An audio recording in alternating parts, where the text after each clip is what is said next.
సువార్త 3వ అధ్యాయం 1వ వచనం. నన్నెందుకు దేవుడు ఈ మాటను ప్రేరేపించాడు, ఈ మాట మీతో కలిసి నేను ధ్యానించాలని ప్రభు పేరట నీకు నేను తెలియపరుస్తున్నా. ఇక్కడ చదువుకుంటున్న ఈ వాక్య భాగంలో మత్తయి సువార్త 3వ అధ్యాయం 1-2 వచనాలు. ఆ దినముల యందు బాప్తిస్మము యోహాను వచ్చి పరలోక రాజ్యం సమీపించి ఉన్నది, మారు మనసు పొందుడని యూదయ అరణ్యంలో ప్రకటించుండెను. ప్రభు మార్గమును సిద్ధపరచుడి, ఆయన త్రోవలను సరళం చేయుడి, అరణ్యములో కేక వేయి ఒక నిశ్శబ్దము అని ప్రవక్త యెషయా ద్వారా చెప్పబడిన వాడు ఇతడే. ఇది ప్రవచనము. ప్రవచనాన్ని ఒక్క విషయాన్ని మత్తయి సువార్తకు రాశాడు, మార్కు సువార్తకు వ్యక్తి రాశాడు, లూకా సువార్తకు వ్యక్తి రాశాడు, యోహాను సువార్తకు వ్యక్తి రాశాడు. నలుగురు ఈ విషయాన్ని ఎత్తి రాశారు. ఈ నలుగురు దగ్గర మనం చూస్తే ప్రభు మార్గము సిద్ధపరచడము. ఈ అంత్యకాలంలో మనము ప్రభు మార్గాన్ని సిద్ధపరచడానికి మన ఆధ్యాత్మిక జీవితం ఎంత అయితే అంత ప్రయోజనకరంగా ప్రభుత్వంలో మనము వాడగలం. గుర్తుపెట్టుకోండి, ఈ అంత్యకాలంలో మనం ఉన్నాం.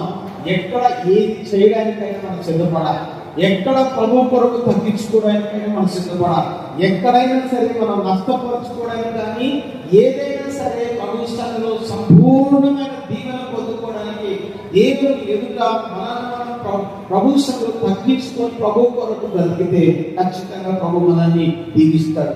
ఈ విషయంలో మనము అంటే ఈ యోహాను భక్తుని యొక్క విషయాన్ని మనం ఒకసారి బాగా గమనిస్తే ఇది ప్రవచనము. ప్రవచనం ఎక్కడెక్కడ ఉంది అంటే మీరు చూస్తే 2-3 ప్రవచనాలు మీకు జ్ఞాపకం చేస్తా. 40వ అధ్యాయం 1వ వచనం, యెషయా గ్రంథం 40వ అధ్యాయం 1-3 వచనాలు మీరు చూస్తే చదువుకున్న పాఠ్య భాగంలో నుంచి మనము ఈ విషయాన్ని చూడవచ్చు. రెండోది 57వ అధ్యాయము 14-15 వచనాలు. 57 యెషయా గ్రంథం 57వ అధ్యాయము 14-15 వచనాలు. చివరిదాకా కనపడుతుందా? చివరిదాకా కనపడుతుందా? మంచిది. 57వ అధ్యాయం 14-15 వచనాలు. అలాగే మలాకి గ్రంథము చిన్న ప్రవక్త అయినటువంటి మలాకి గారు రాసిన పుస్తకంలో 3వ అధ్యాయం 10వ వచనంలో ఇది ప్రవచనము. ఈ ప్రవచనాన్ని నెరవేరుతున్నప్పుడు, ఆ నెరవేర్పులోకి వచ్చినప్పుడు 3వ అధ్యాయం మత్తయి సువార్త 3వ అధ్యాయం 1వ వచనాన్ని మనము చూస్తున్నాం. అంటే అప్పటికి దేవుని యొక్క రాజ్య ఆ పరిపూర్ణత ప్రజలలో లేదు. ఎందుకు లేదు అంటారంటే 400 సంవత్సరాలు దేవుడు మనుషులతో మాట్లాడడం ఆపేశాడు. ఆపేసిన తర్వాత దేవుడు తన కుమారుని పంపిస్తున్నప్పుడు, అందుకే గలతీ పత్రిక 4వ అధ్యాయంలో అంటాడు, కాలం సంపూర్ణమైన దేవుడు తన కుమారుని పంపేను అన్నమాట.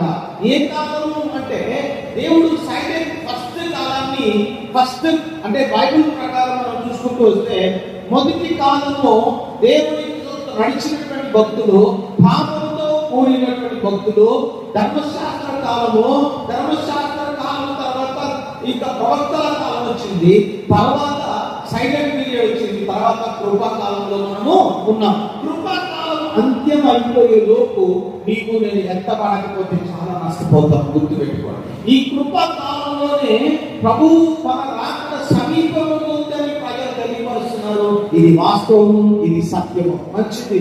ఇది అనగా ఈ ప్రవచనం యొక్క నెరవేర్పులో యెషయా ప్రవక్త 2 సార్లు ఎందుకు జ్ఞాపకం చేశాడు మనం ఒకసారి చూస్తే, యెషయా ప్రవక్త యొక్క ప్రవచనాలలో చాలా ఆనిముత్యాలు దాచబడి ఉన్నాయి. చాలా ఆనిముత్యాలు అంటే 40వ అధ్యాయంలో ఒకసారి ఎత్తి రాశాడు, 57వ అధ్యాయంలో ఒకసారి ఎత్తి రాశాడు. అంటే ఒక పండితుడు రాస్తూ ఒక విషయాన్ని ఇక్కడ మనకి జ్ఞాపకం చేస్తాడు. అంటే ఈయన రాసినటువంటి ఇజ్రాయేలు జీవితంలో జరగబోతున్న విషయాల గురించి ఈ యొక్క 40వ అధ్యాయం మనం చూస్తాం. ఇజ్రాయేల్ జీవితంలో ఏమి జరగబోతుందంటే, ఇజ్రాయేలీలు బబులోను చెర కొనుక్కోబడతారు. బబులోను చెర నుండి తిరిగి వచ్చేటప్పుడు ఆయన వారి ఇజ్రాయేల్ ప్రజలను మార్గము లేకపోతే ఇజ్రాయేల్ ప్రజల యొక్క సంపూర్ణత వారి కళ్ళారా చూసి కోరేష్ అనే రాజు చేత వారికి మార్గము సరళం చేయబడుతున్నప్పుడు ఆ కోరేషులో దేవుడు తన కుమారుని చూసుకున్నటువంటి అనుభవాన్ని గురించినటువంటి విషయాలు దాంట్లో చూస్తాం. అందుకనే ఆ యొక్క 40వ అధ్యాయం యెషయా ప్రవక్త 1వ వచనం ఒకసారి చదువుతారా? యెషయా గ్రంథం 40వ అధ్యాయం 1వ వచనం మనం చూస్తే, మీ దేవుడు సెలవించిన మాట ఏదనగా నా జనులను ఓదార్చుడి యెరూషలేముతో ప్రేమగా మాట్లాడుడి. నా జనులను ఓదార్చుడి అని ఎందుకు అన్నాడు? అసలు ఆ మాట అనాల్సిన అవసరం ఎందుకు వచ్చింది? యెషయా ప్రవక్త అంటే ఇశ్రాయేలు నలిగిపోయారు. ఇశ్రాయేలు బబులోను చేరకు లేక బబులోనీయుల చేత నష్టపరచబడి ఒక యెర్మియా ప్రవక్త వద్దుకో అన్నట్టు దేవుడు వారిని పక్కన పడేసి, అది బబులోను చెరకు వారిని కొనిపోతున్నప్పుడు ఏ విధమైన లాభకరంగా లేనటువంటి జీవితాన్ని కానీ 40 అధ్యాయానికి వచ్చేసరికి యెషయా ప్రవక్త అన్నాడు, జాగ్రత్త, వారు నష్టపోయారని వారు దెబ్బతిని తక్కువ చూపు చూడద్దు. ఇదే విషయాన్ని మన జీవితాన్ని అప్లై చేసుకుంటే ఎంత మంచి దేవుడు. మనం అనేక సార్లు నష్టపోయాం, అనేక సార్లు మనం వదులుకున్నాం, అనేక సార్లు మనమే దేవుని మార్గాన్ని విడిచిపెట్టి మనకి ఇష్టానుసారమైనటువంటి మార్గంలో మనం సంచరించాం, మనం ఇష్టానుసారంగా ప్రార్థన చేసాం. నష్టపోయింది మనమే, దెబ్బతిని మనమే, దెబ్బలు తిరిగి మనమే, దెబ్బలు కొట్టించుకుంది మనమే, అన్ని జరిగింది మన వల్ల జరిగింది. మనము మరలా ప్రభు దగ్గరికి వస్తే ప్రభు అంటున్నాడు, నీ గురించి ఎవడైనా మాట్లాడితే నేను చర్య తీసుకుంటాను. ఈ యెషయా గ్రంథం 40 అధ్యాయం మొదటి 2 వచనాలు ఆ ఓదార్చలేని ఎందుకు ఆయన ఈ మాటలు జ్ఞాపకం చేసేది అంటే వాస్తవమే ప్రియమైన దేవుని బిడ్డలారా, ఈ భూమి మీద తన బిడ్డల కొరకు ఆయన అంటే ఇది రాసినటువంటి కాలం కొంతమంది పండితుల అభిప్రాయాన్ని బట్టి 790 నుండి 739 వరకు ఉన్న కాలంలో ఈ ప్రపంచ బబులోను చెర నుండి వారు బయటకు వస్తున్నప్పుడు రక్షించినటువంటి భాగ్య భాగము. అంటే యెషయా ప్రవక్త 2 సార్లు ఎందుకు జ్ఞాపకం చేశాడు అంటే ఇశ్రాయేలు దెబ్బతిన్న ఇశ్రాయేలు తిరిగి కట్టడమే అనే ఉద్దేశం. ఇది యోహాను భక్తుల దగ్గర తీసుకొచ్చి ఎందుకు జ్ఞాపకం చేశారు అంటే వాస్తవమే ఇశ్రాయేలు కూడా యేసుక్రీస్తు ప్రభువు కాలం నాటికి దేవుడు ఇశ్రాయేలుతో మాట్లాడడం లేదు. ఆయన సైలెంట్ ఉండిపోయాడు. వద్దు, నేను ఇంత మాట్లాడను, నాకు వద్దు, వీళ్ళతో నాకు ప్రస్తావన వద్దని దేవుడు అలిగి ఆయన ఎటో వైపు తిరిగి ఉన్నాడు. కానీ దేవుడు ఎప్పుడైతే ఆ కుమారుడి భూమికి వచ్చాడో యోహాను భక్తులు అంటే కొంతమంది పండితులు ఏమంటారంటే ఈ విషయాలు మనం ఒకసారి చూస్తే కొంతమంది పండితులు ఏమంటారంటే అది పాపపు కాలముగా ప్రజలు అంటే గర్వంతో నిలిచి ఉన్న ప్రజలుగా వారిని సూచిస్తారు. అనగా పాపంలో పడిపోయినటువంటి ప్రజల జీవితాన్ని సూచిస్తారు. అహంకారంతో స్వనీతిపై ఆధారపడినటువంటి జీవితాన్ని సూచిస్తున్నటువంటి పాఠ్యభాగం ఇది. అంటే యోహాను భక్తులు వారి మధ్యలో పనిచేస్తున్నప్పుడు వారు గర్వంతో ఉన్నారు, పాపంలో ఉన్నారు, వారు అలాగే స్వనీతిపై ఆధారపడి ఉన్నారు, అహంకారంతో బ్రతుకుతున్న ప్రజలుగా గుర్తించాడు. అందుకని అయ్యలారా నేను ఒక విషయాన్ని చెప్తాను, గుర్తుపెట్టుకోండి.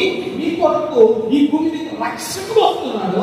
ఆ రక్షకుడు కొరకు మీ హృదయాలను అనగా మీ గర్వమును విడిచిపెట్టి తగ్గించుకోండి, పాపాన్ని విడిచిపెట్టి దేవునికి భయపడండి, దేవుని దగ్గరికి వచ్చి పశ్చాత్తాపడండి, అహంకారాన్ని తొలగించుకోండి, స్వనీతి పైన ఆధారపడద్దు.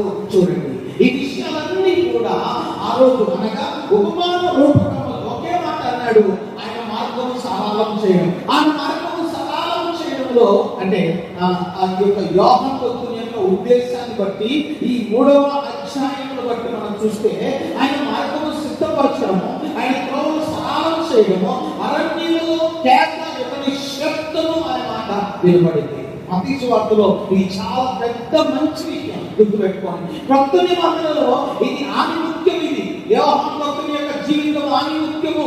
ఎందుకు నేను అంటానంటే యేసయ్య నేననగా యేసయ్య స్త్రీ కలిగిన వారు. చూడండి ఒకసారి, నాకు అంటే ఆ మాట అప్పుడప్పుడు నేను చదివినప్పుడల్లా ప్రభుని నేను స్తుతిస్తుంటా. స్త్రీ కలిగిన వారిలో ఆయన బాప్టిస్ట్ యోహాను భక్తుని గురించి 11వ అధ్యాయం మత్తయి సువార్త 11వ అధ్యాయము 11 వచనాలు చూస్తారు ఒకసారి.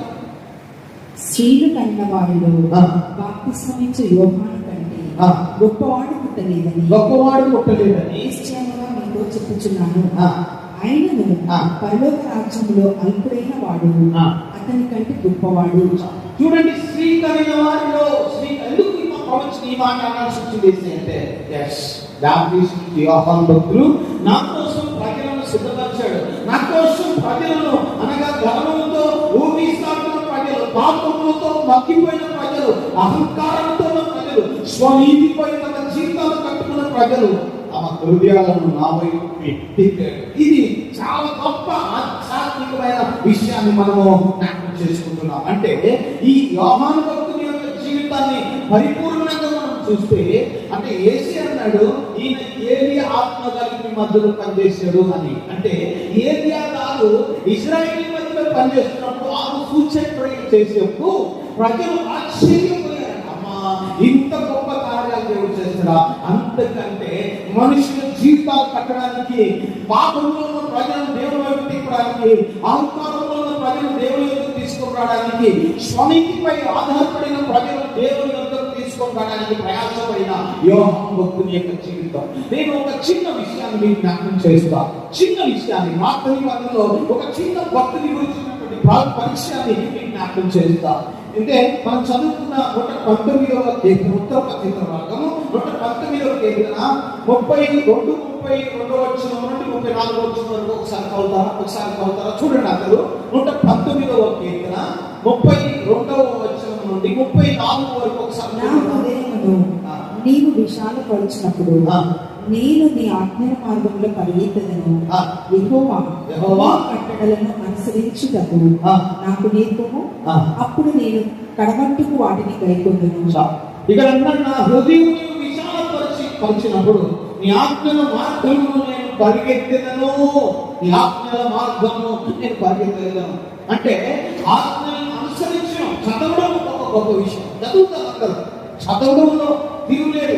ఇప్పటికీ బైబిల్ గ్రంథము చాలా సార్లు మనం చదివేసాం, చాలా సార్లు మనం చదివి మా బుర్రలోకి ఎక్కించుకున్నాం.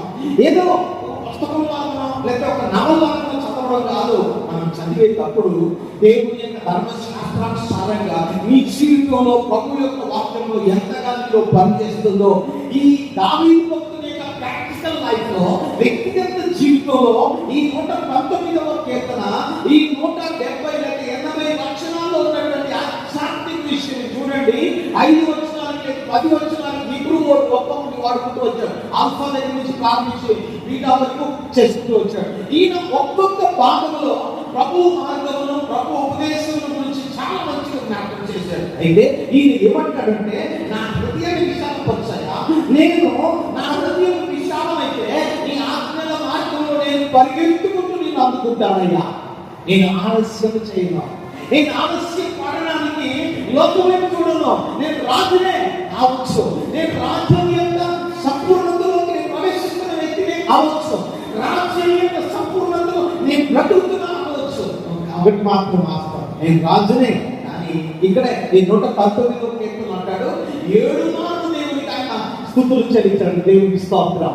ఒక రాజైన తర్వాత సమయం దొరకడం కష్టం. వాస్తవంగా సమయం దొరకడం కష్టం. ఎందుకు నేను మాట్లాడుతున్నానంటే, కొన్ని బాధ్యతలు మన మీద పడిన తర్వాత కొన్ని సందర్భాలలో సమయం దొరకదు, అప్పుడే కుదరదు. అస్సలు 10 నిమిషాలు కూడా ఎవరికైనా సమయం ఇవ్వాలని కూడా భయం వేస్తుంది. ఎందుకంటే ఎక్కడి నుంచి ఏమొస్తుందో, ఏ ఫోన్ వస్తుందో, ఏ విషయాన్ని గురించి. వాస్తవమే, ఈరోజు ఉదయమే ఇందిరా రామారావు అమ్మగారు వాళ్ళ తల్లిగారు ప్రభుత్వంలో నిద్రించారు. అమ్మగారు, సంపూర్ణ అమ్మగారు వారి కుటుంబం కొరకు ప్రార్థన చేయాలి. ఇలాంటి ఫోన్ ఎప్పుడైనా మనకు వస్తే, ఎక్కడైనా ఉన్నప్పుడు గుండెల్లో భయపడ్డట్టు పరిగెత్తుకుంటూ నేను గమ్యున్నట్టు చేయాలి. అంటే దేవుని సన్నిధిలో నేను జ్ఞాపకం చేసేది ఏంటంటే, మనకి ఈ భూమి మీద బ్రతుకుతున్నప్పుడు, ఆధ్యాత్మిక జీవితం యొక్క ఉనికిలో మనం బ్రతుకుతున్నప్పుడు, గర్వమైన, పాపమైన, అహంకారమైన విడిచిపెట్టి, స్వామిని విడిచిపెట్టి ప్రభు వైపు చూసినప్పుడు దావీదు భక్తుడు తనకున్న దిశీ శక్తిలో కూడా దేవునికి ఇష్టానుసారంగా బ్రతకడం ఏంటో నేర్చుకున్నాడు. నన్ను సృష్టించినోడు నేను స్థితిలో ఉండడానికి కారణమవుతున్న దేవుని మార్గంలో నేను నా హృదయాన్ని విశాలపరుచుకుంటా. ప్రభువా, నీ వాక్యం చేత నన్ను పాటు, నీ వాక్యం చేత నన్ను దర్శించు. నా హృదయం విశాలమైనప్పుడు, నీ ఆజ్ఞల మార్గంలో నేను పరిగెత్తుకుంటూ నా కళ్ళు తెరవబడినప్పుడు నేను పాపాన్ని అసహించుకుంటాను. భక్తిహీనులతో నేను సాంగత్యము చేయను. ఈ విషయాన్ని 119వ కీర్తనలో ఉన్నాయి. తర్వాత చదువుకోండి. అంటే దావీదు భక్తుని యొక్క ఇంటర్నల్ అంతరంగికమైన కోరిక ఏంటి అంటే, వ్యక్తిగత జీవితంలో దేవుని సన్నిధిలో ఉన్న పరిపూర్ణమైన దీవెన పొందుకొని, సంపూర్ణమైన ఆశీర్వాదము, దీవెనలు ప్రభు సన్నిధిలో ప్రభు సన్నిధిలో మనము సవించుకోవాలనే విషయాన్ని మనం జ్ఞాపకం చేసుకోవాలి. ప్రియమైన దేవుని బిడ్డలారా, వాక్యం మనకి జ్ఞాపకం చేసేది ఒకటే, జ్ఞాపకం చేసేది ఒకటే. దావీదు భక్తుని యొక్క వ్యక్తిగత జీవితంలో ఆ మార్గాన్ని చూచాడు, ఆ మార్గంలో ప్రయాణం చేశాడు, ఆ మార్గంలో ఆయన కళ్ళు తెరవబడ్డాయి, ఆయన పరిగెత్తుకుంటూ ప్రభుని హత్తుకోవడానికి ఇష్టపడ్డాడు. అందుకే 16వ కీర్తనలో అంటాడు, 11వ వచనం చదవండి ఒకసారి. 16వ కీర్తన 11వ వచనం ఒకసారి చదువుతారా? 16వ కీర్తన 11వ వచనం. జీవ మార్గము నీవు నాకు తెలియజేసినవు, నీ సన్నిధి సంపూర్ణ సంతోషం కలదు. జీవ మార్గము నీవు నాకు ఏముంది అక్కడ? చూస్తున్నారా ఏముందంట అక్కడ? జీవ మార్గము. మార్గానికి జీవం పోసిన యేసుక్రీస్తు యొక్క పునరుద్ధానపు శక్తిని వాక్యము చదవడం కాదు, వాక్యంలో ఉన్న విషయాలను ఎప్పుడైతే అవగాహన చేసుకొని ప్రాక్టికల్ లైఫ్ లో పెట్టుకుంటామో మన జీవితంలో ఆ మార్గము మన హృదయాన్ని విశాలపరుస్తుంది. ప్రతి విషయాన్ని అవగాహన చేసుకోవడానికి, ప్రతి విషయంలో మనం ఎట్లా అడ్జస్ట్ అయి బ్రతకాలో, ఎట్లా తగ్గించుకొని బ్రతకాలో. ప్రియమైన దేవుని బిడ్డ, వయసు చాలా మందికి చాలా పెద్ద వయసు అయిపోయినాయి. చిన్నోళ్ళు కూడా ఈరోజు నాకు అన్ని తెలుసు, నీకేం తెలియదు అని అంటారు. అలా అనుకుంటే ప్రాక్టీస్ నుంచి యోహాను భక్తులు ఇంకెంత గొప్పడండి. ఎందుకు నేను మాట్లాడుతున్నాను తెలుసా? యేసయ్య డాక్టరీస్ ఇచ్చినాడండి. యేసయ్య డాక్టరీస్ ఇచ్చిన యోహాను భక్తులు ఇప్పుడు కాలు పట్టి ఆయన పెద్ద ఫ్లెక్సీ వేసుకోవచ్చు. నేను యేసయ్య డాక్టరీస్ ఇచ్చిన, యేసయ్య కొరకు నేను ఏమో చేసిన, యేసయ్యకి నేనే డాక్టరీస్ ఇచ్చాను, నేను డాక్టరీస్ విచిత్రంలో పరిశుద్ధాత్మకి వచ్చింది, నేను చెప్పింది చేయాలని చెప్పాలా? ఆయన శిల్పుల వారు ఇప్పుడు నేనే ఉంటుంది.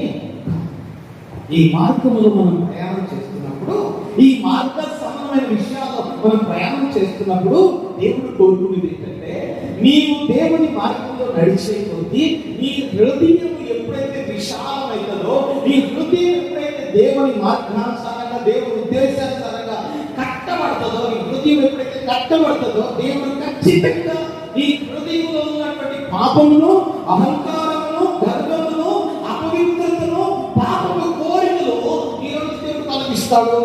అది ఆయన తెలిసిన గొప్ప విషయం.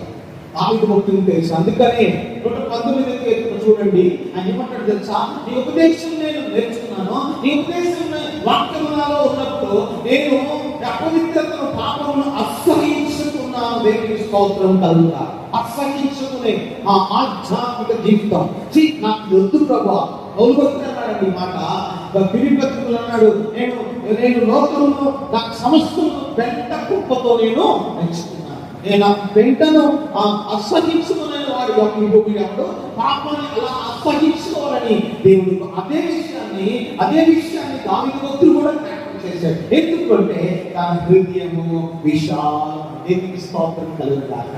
అందుకని యెషయా ప్రవక్త జ్ఞాపకం చేశాడు. అంటే నేను మీకు జ్ఞాపకం చేస్తున్నా, కొన్ని మాటలు మీకు జ్ఞాపకం చేస్తున్నా, దయచేసి నాకు ఫాలో అవ్వండి. యోహాను భక్తుడు ఇక్కడ అన్న ఈ మాట, యోహాను భక్తుడి గురించి అన్నాడు ఈ మాట, ప్రవచన కొరకు అన్నాడు. యోహాను భక్తుడి మీద ఒక బాధపడింది. ఏంటి? ఏంటో బ్యాప్టిజం ఇస్తున్నాడయ్యా, కొత్త పద్ధతిని తెచ్చాడయ్యా, ఇదేంటయ్యా, ఇదేంటి కొత్త పద్ధతిగా ఉందని ప్రశ్నించినా, తిరుగుబాటు చేసినా, తిట్టుకున్నా, అపహాస్యం చేసిన యోహాను భక్తుడు మౌనంగా పనిచేసుకుంటూ వెళ్ళాడు. ఆ నీతి నెరవేర్పుల కొలది తను తాను నష్టపరుచుకుంటుంటే యేసుక్రీస్తు వారే యోహాను భక్తుని దగ్గరికి వచ్చి, అయ్యా నాకు బాప్తిస్మం అయ్యా అని అడిగాడు. అయ్యా ఆయన అన్నాడు, చూడండి ఒకసారి మత్తయి సువార్త 3వ అధ్యాయంలో ఈ మాట ఉంది. యేసయ్య అన్నాడు, యేసయ్య నాకు బాప్తిస్మం ఇవ్వు. ఆ సమయంలో 3వ అధ్యాయం 10వ వచనం, ఆ సమయంలో యోహాను చేత బాప్తిస్మం పొందుటకు యేసు గలిలయ యోర్దాను అద్దరిన అతని యొద్దకు వచ్చెను. అందుకు యోహాను, నేను నీ చేత బాప్తిస్మం పొందవలసిన వాడనై ఉండగా నీవు నా యొద్దకు వచ్చుచున్నావా అని ఆయనను నివారింపజూచెను. కానీ యేసు ఇప్పటికీ కానిమ్ము, నీతి యావత్తు ఈనాడు నెరవేర్చు. నువ్వు చేస్తున్న నీతి పనికి నువ్వు నాకు ప్రాక్టీస్ చేయాల్సిందే. మొత్తం నీ ప్రాక్టీస్ పని ఆయన చేత ప్రాక్టీస్ తీసుకొని, ఆయన చేత ప్రాక్టీస్ తీసుకొని బయటకు వస్తున్నాడు. పరిశుద్ధాత్మ ఆత్మలకి ఆయన మీదకి దిగొచ్చు. నీతి నెరవేరుతున్నప్పుడు నీ హృదయంలోనికి దైవ సంబంధమైన ప్రేరణ కలిగి నీ హృదయం విశాలమైనప్పుడు, నీతి నెరవేరుతున్నప్పుడు యేసు క్రీస్తు ప్రభువు యొక్క సంపూర్ణతను అక్కడ చూస్తాం. అందుకని అయ్యా నీ ఆజ్ఞల మార్పులు నడవడానికి నా కళ్ళు తెరువయ్యా, నా హృదయాన్ని విశాలపరచయ్యా. నీ మార్గంలో నేను పరిగెత్తుకుంటూ వచ్చి నిన్ను హత్తుకుంటా. ఈ మార్గం జీవంతో కూడిందని ప్రజలకు నేను తెలియపరుస్తాను.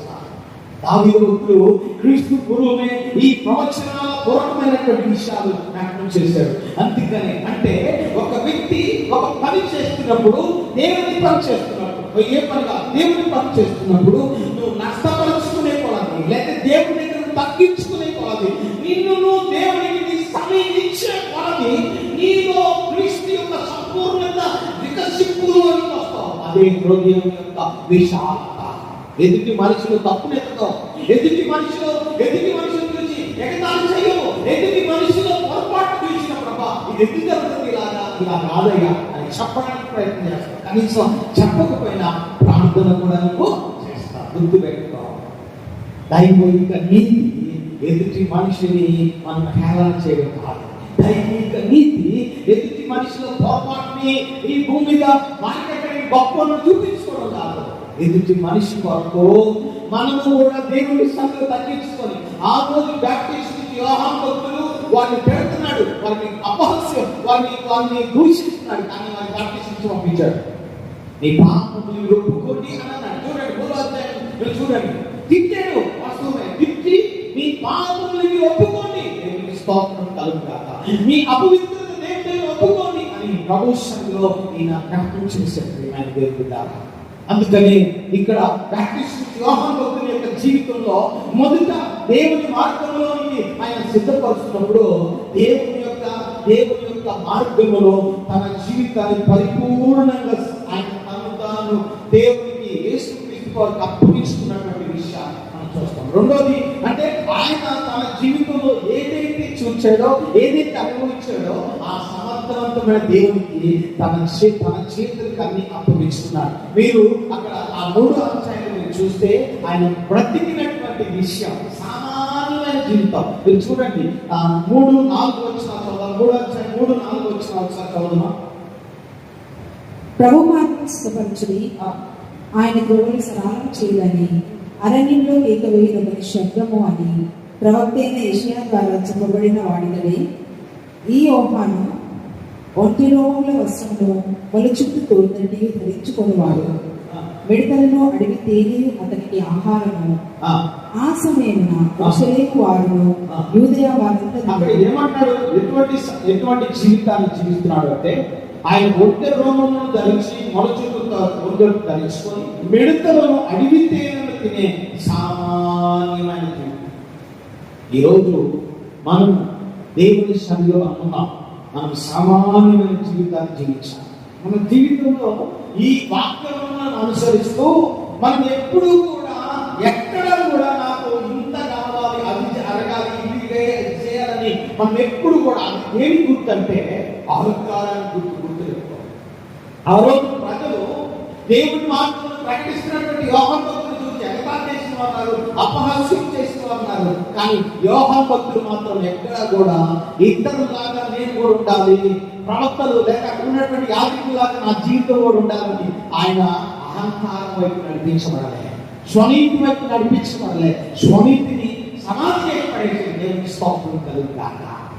స్వనీతిని సమాధి చేసేసి దేవుని కొరకు తన హృదయాన్ని సిద్ధపరచుకొని ఆయన సామాన్యమైన జీవితం. ఆ రోజుల్లో యాజకుడు అంటే యాజకుడు వెంట, లేక ఒక బోధకుడు వెంట, ఒక ఉపదేశకుడు వెంట ఒక 10 మంది శిష్యులు ఉండేవారు. 10 మంది లేక ఒక 4 ఉండేవారు. ఆయన ఏమన్నారు అంటే మా బాగా పరిచయమైనటువంటి ఈయన చాలా గొప్పడు, ఈయన బోధిస్తే మీరు అందరూ పర్వతరాజ్యాన్ని సమీపిస్తారు అని చెప్పుకునేటువంటి వారు చాలా మంది ఉన్నారు. వెనక చెప్పుకునేవారు, ఆయన వారి వెనకాల తిరిగేటువంటి వారు. అంటే శిష్యునికము ఆధ్యాత్మిక జీవితంలో వీరు చాలా అతిశయాలు పొందుకునేటువంటిది. అదే దినాలలో స్వచ్ఛమైన సువార్తను ప్రకటిస్తూ స్వచ్ఛమైనటువంటి విషయాలు ప్రజలకు బోధిస్తూ ఆయన చెప్పింది ఒకటే, నేను సామాన్యమైన చూడండి, ఆయన ఆయన అడవిలో బ్రతుకుతూ ప్రజల మధ్యలోకి వచ్చి ప్రకటించమని వెళ్ళిపోతున్నాడు. దేవునికి స్తోత్రం. ఈయన కూడా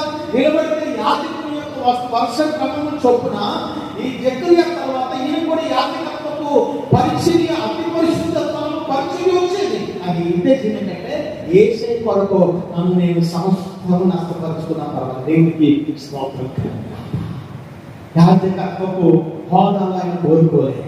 యాజకత్వపు పరిపూర్ణమైన అంటే గొప్ప విషయాలు ఆయన కోరుకోలే. ఆ గొప్పవి ఆయన కోరుకోలే. దేవుడు కోరుకున్నది ఏదైతే ఉందో ఈ యొక్క యోహాను భక్తుల దగ్గర పరిపూర్ణంగా అది జరిగింది. దేవునికి స్తోత్రం. అందుకనే యోహాను భక్తుల యొక్క విషయాలు మనం చూస్తున్నాం. ఈ వాక్య భాగంలో యోహాను భక్తుల యొక్క విషయం మీరు చూడండి. అక్కడ ఆయన ఎక్కడ ఆడంబరాలకు పోయినట్టు మనం చూడము, ఎక్కడ గొప్పతనాలకు పోయినట్టు మనం చూడము, ఎక్కడ అతిశయాలకు పోయినట్టు మనం చూడము. చూడండి, అక్కడ 7వ వచనం నుంచి అతను పరిచయం సద్దుకయ్యలు అనేకులు బ్యాప్టిజం పొంది వచ్చి చూసినప్పుడు వారికి ఎంతమంది ఆయన దగ్గర బ్యాప్టిజం పొందడానికి వచ్చారంటే ఈయన ఎంత గొప్పగా తన సాక్ష్యాలు వారి మధ్యలో ప్రకటించుకుంటున్నాడు. కొత్త ట్రెడిషన్ ప్రారంభించాడు. బ్యాప్టిజం అనేది కొత్తది. అప్పుడే ప్రారంభం చేసిన యోహాను భక్తుల దగ్గరికి పరిచయం వస్తున్నారు, శాస్త్రులు వస్తున్నారు, సద్దుకయ్యలు వస్తున్నారు, చాలా మంది వస్తున్నారు. వారందరికీ వచ్చి పర్వాలేదే, మనకి చాలా మంది ఫాలోవర్స్ ఉన్నారు, ఏం పర్వాలేదే, మనం ఏం చేసినా సరిపోదు అనుకోవట్లే, ఏం చేసినా ఎలా ఉన్నా సరిపోదు అనుకోవట్లే. తన జీవితంలో ప్రభు కొరకు ఎంత సామాన్యంగా బ్రతకాలో అంత సామాన్యంగా. ఎందుకంటే నేను నడుస్తున్న మార్గంలో నాకు ఒక మార్గదర్శకుడు ఆయన ఉన్నాడు. ఆయనే యేసుక్రీస్తు ప్రభువు. ఈ మార్గంలో నన్ను నేను ఒళ్ళు దగ్గర పెట్టుకొని బ్రతికితే, ఒళ్ళు దగ్గర పెట్టుకొని ప్రభు కొరకు నేను జీవిస్తే, ఒళ్ళు దగ్గర పెట్టుకొని ప్రభు కొరకు ఖచ్చితంగా నేను ప్రభు కొరకు బ్రతికితే, ఏలియా గారి యొక్క పౌరుషము, ఏలియా గారి యొక్క ఆత్మ ప్రేరణ నా మీద ఉంటుంది. ప్రభు కొరకు గొప్ప కార్యాలు చేయడానికి దేవుడు నన్ను వాడుకుంటాడు. ఎస్, యేసయ్యకి బ్యాప్టిజం ఇచ్చాడు. అంత మాత్రమే కాదు, తనకు కూడా శిష్యులు ఉన్నారు. బ్యాప్టిజం ఇచ్చిన ఆనందోక్తిని కూడా చాలా మంది వెంబడించారు. తనకు కూడా శిష్యులు ఉన్నారు. 11 అధ్యాయాలు మత్తయి సువార్తను చూడండి. యేసయ్య దగ్గరికి ఆయన చనిపోయిన తర్వాత లేదా ఆయన చిరఛేదం చేసిన తర్వాత యేసయ్య దగ్గరికి వచ్చి తన శిష్యులు అడిగారు, దేవుని కుమారుడు ఏం చేయాలయ్యా మేము అంటే, వాళ్ళు యేసయ్యని వెంబడించడానికి ఇష్టపడ్డారు. కొంతమంది వారు పళ్ళు వెళ్ళిపోయారు. మీరు మత్తయి సువార్తలో ఈ విషయాల గురించి చూడొచ్చు. మత్తయి సువార్త 11, 12 అధ్యాయాలు మీరు చూడొచ్చు. అంటే ఎందుకు అంటే ఇక్కడ యోహాను భక్తుని యొక్క జీవిత సాక్ష్యము ఎంతమందిని ప్రభావితం చేస్తుందో ఈరోజు నేను జ్ఞాపకం చేసేది ఒకటే, ఈ మార్గంలో నువ్వు నడుస్తున్నావు. ఈ మార్గంలో నడుస్తున్న మన జీవితంలో దేవుడు కోరుకునేది ఏంటంటే ఖచ్చితంగా ఇది జీవంతో కూడిన మార్గము. నీ హృదయం విశాలమైతే, నీ హృదయంలో ఉన్న గర్వాన్ని, పాపాన్ని, అపవిత్రతను, అహంకారాన్ని తొలగించి దేవుని నీతి వైపు నువ్వు ఎప్పుడైతే దేవుని నీతి వైపు నువ్వు చూస్తావో, దేవుని నీతి నీలోకి వచ్చి దేవుని నీతిని స్థాపించి దేవుని నీతి ప్రకారం బ్రతకడానికి నువ్వు ప్రభు కొరకు ఇష్టపడినప్పుడు ఖచ్చితంగా గొప్ప కార్యాల జీవితంలో నువ్వు చూస్తావు. అది ఈ యొక్క యోహాను భక్తుల జీవితంలో జరిగింది. ఒక చిన్న విషయాన్ని నేను జ్ఞాపకం చేసిన ముగిస్తాను. చిన్న విషయం అంటే పౌలు భక్తులు అంటాడు, అపోస్తలుల 9వ అధ్యాయం 2వ వచనం చదువుతా. అపోస్తలుల 9వ అధ్యాయం 2వ వచనం సార్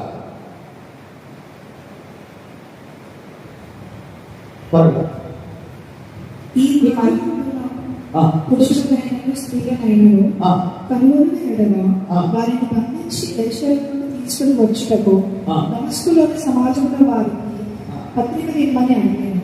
అతడు ప్రయాణం చేయొచ్చు దమస్కు దగ్గరకు వచ్చినప్పుడు అకస్మాత్తుగా ఆకాశం నుండి ఒక వెలుగు అతని చుట్టూ ప్రకాశించాను. అప్పుడు అతడు నేల మీద పడి, సౌలా సౌలా, నీవేళ నన్ను హింసించుచున్నావని తనతో ఒక స్వరం పలుకుట వినెను.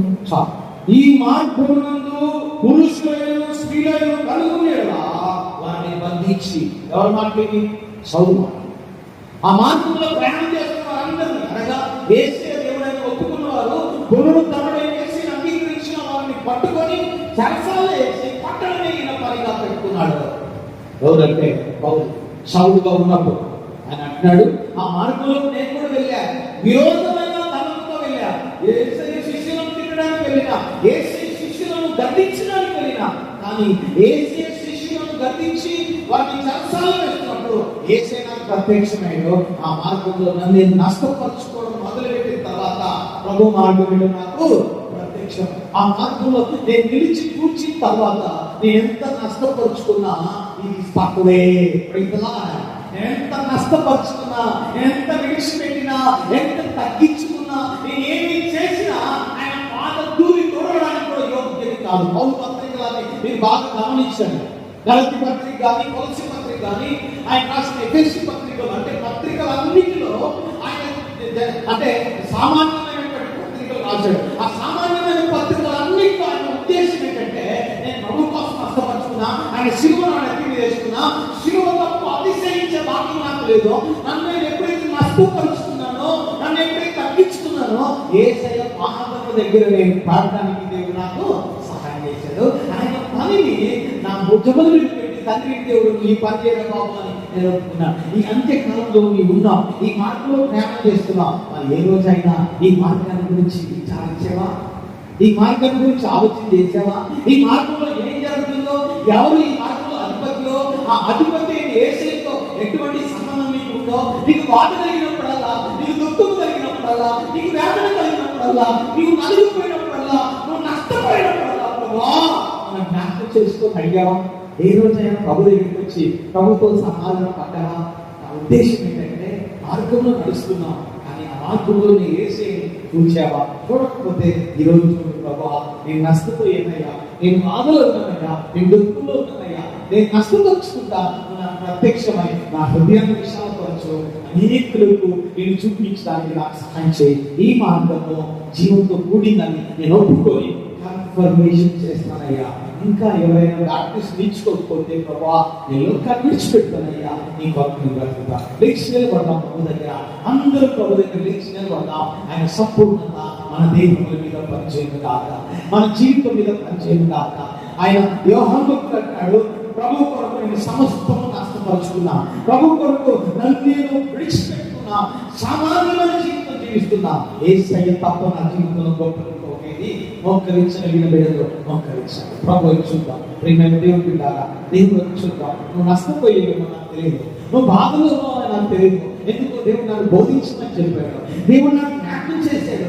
నువ్వు మార్గంలో ప్రయాణం చేస్తూ నష్టపోతున్నావేమో, నువ్వు నలిగిపోయేవేమో, కానీ ప్రభు అంటున్నాడు ఈ మార్గంలో జీవం ఉంది బిడ్డ, ఈ మార్గం నాది. నేను నిన్ను ఖచ్చితంగా ఒక ఉద్దేశానుసారంగా నడిపించుకుంటా. నా ఉద్దేశానుసారమైనటువంటి తలంపులు నీ మీద మాత్రం పెడతా. నీ హృదయాన్ని విశాలపరుచుకో, నీ హృదయాన్ని విశాలపరుచుకో.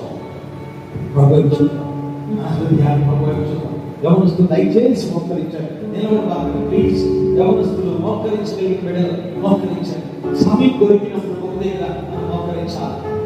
గమనిస్తులు దయచేసి, గమనిస్తున్నా దయచేసి మోకరించండి ప్లీజ్, దయచేసి మోకరించండి.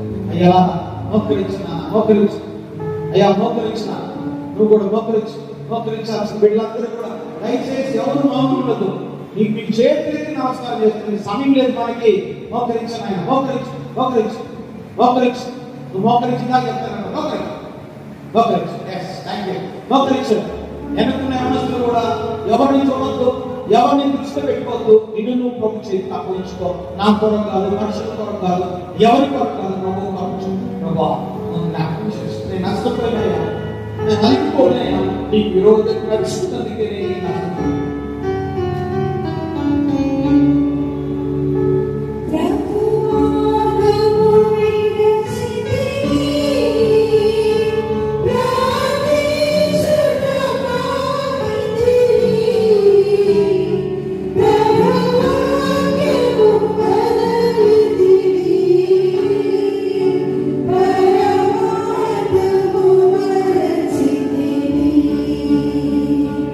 Love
దేవునితో సమాధానము.